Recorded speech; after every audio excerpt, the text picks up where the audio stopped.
ഈശോമിശിഹായ്ക്ക് സ്തുതിയായിരിക്കട്ടെ. ക്രിസ്തുമസിന്റെ മംഗളങ്ങൾ ആദ്യമേ തന്നെ എല്ലാവർക്കും നേർന്നുകൊള്ളട്ടെ. ലോകരക്ഷയ്ക്കായി മനുഷ്യനായി അവതരിച്ച് കാൽത്തൊഴുത്തിൽ പിറന്ന ഉണ്ണീശ്വരന്റെ പിറവി തിരുനാളിനായി നാം കാത്തിരിക്കുകയാണല്ലോ. ക്രിസ്തുമസ് എല്ലാവർക്കും സന്തോഷം നൽകുന്ന ഒന്നാണ്. ഉണ്ണീശ്വരന്റെ വരവിനായി നാം നക്ഷത്രങ്ങൾ തൂക്കി വീടുകൾ അലങ്കരിച്ച് പുൽക്കൂടൊരുക്കി കാത്തിരിക്കുന്നു.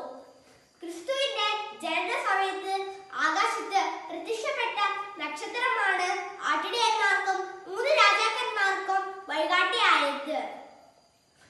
കുടുംബാംഗങ്ങളെല്ലാവരും ഒന്നു ചേർന്ന് ക്രിസ്മസ് ആഘോഷിക്കുമ്പോൾ ഓരോരുടെയും സ്നേഹത്തിന്റെയും സന്തോഷത്തിന്റെയും ഒരു നല്ല സന്ദേശം കൂടിയായി ക്രിസ്മസ് മാറുന്നു.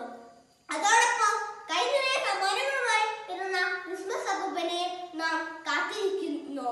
അതുകൊണ്ട് ഈ ക്രിസ്മസിന് കുട്ടികളായ നമ്മൾ നമ്മളെ തന്നെ ഒരുക്കി നന്മയുള്ള നല്ല കുട്ടികളായിരിക്കാം.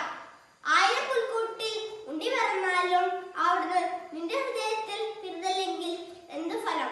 അതുകൊണ്ട് നമ്മുടെ ഹൃദയങ്ങളെ ഒരുക്കി കാത്തിരിക്കാം. ഉണ്ണീശ്വരൻ നമ്മുടെ ഹൃദയത്തിൽ പിറക്കട്ടെ. ജയ് ക്രൈസ്റ്റ്.